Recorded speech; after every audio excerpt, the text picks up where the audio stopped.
So justice is driven back, and righteousness stands at a distance. Truth has stumbled in the streets, honesty cannot enter. Truth is nowhere to be found, and whoever shuns evil becomes a prey.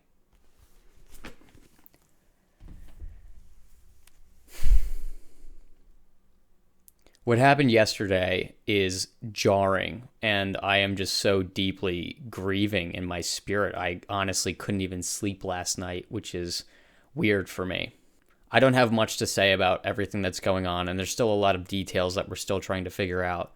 But what I do know is how people are reacting to what has happened to Charlie Kirk. After I heard the news that he was shot and killed, I immediately opened up to Reddit to see what everyone was saying on there about what has happened to Charlie Kirk. And surprise, surprise, they are celebrating and they are loving what has occurred to this man. And it is completely despicable and disgusting and vile, the things that they are saying.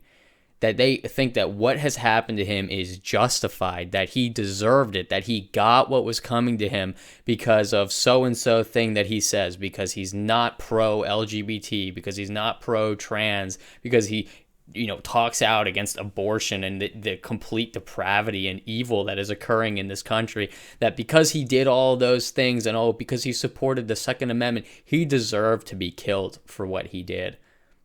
This is completely disgusting. They want you dead. They want you dead. They want you dead. They want to cut out your tongue. They want to shut you up for speaking the truth. This verse here in Isaiah is just so telling for where we are at right now. We, as a country, despise the truth. The majority of people despise the truth. The majority of people are buying the lies.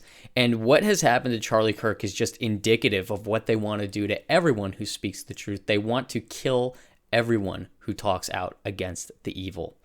And it is our job as the salt and the light, as the Christians in this nation, to speak out against this evil and to not let them intimidate you, to not let them shut you up. Because what has happened to Charlie Kirk is what happens to all the prophets in the Bible. It's what happened to Jesus himself. Anyone who speaks the truth will become prey. They want to destroy you. They want to remove you. But what I don't think that they realize, we don't even know who killed him yet, but we're pretty sure. I think we can kind of deduce what happened here. We can kind of look at what is going on here. I don't think that they realized what they have done. They have just opened a can of worms that will not ever be closed. They just tried to shut up someone who is probably the most prominent young speaker against these things out there on the internet right now. They think that they just removed him from the space and now no one will fill that void.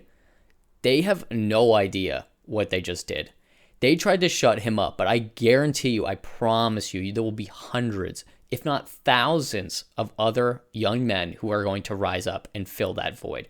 They think that they stopped him. They think that they shut him up. They're celebrating it right now online, but they don't realize what they've just done.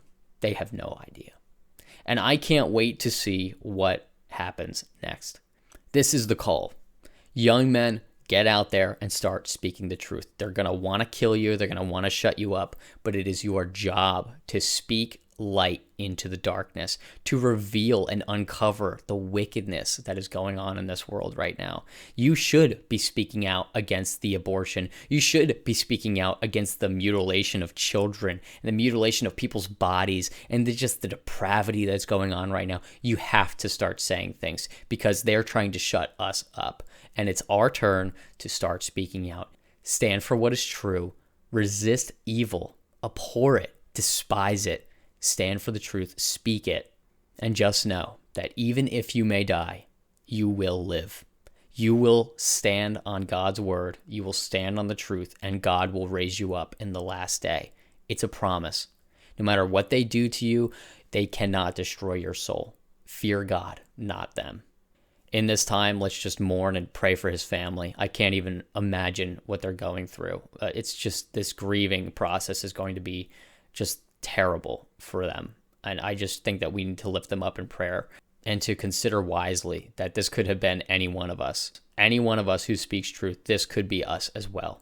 So consider that as we're going out. Don't use it as fear, but use it as motivation to just keep speaking the truth against this wickedness. I'm so devastated about what happened, but we can't let it just pass on and forget about it in the next news cycle. We need to use this as fuel for going out and speaking the truth to these people.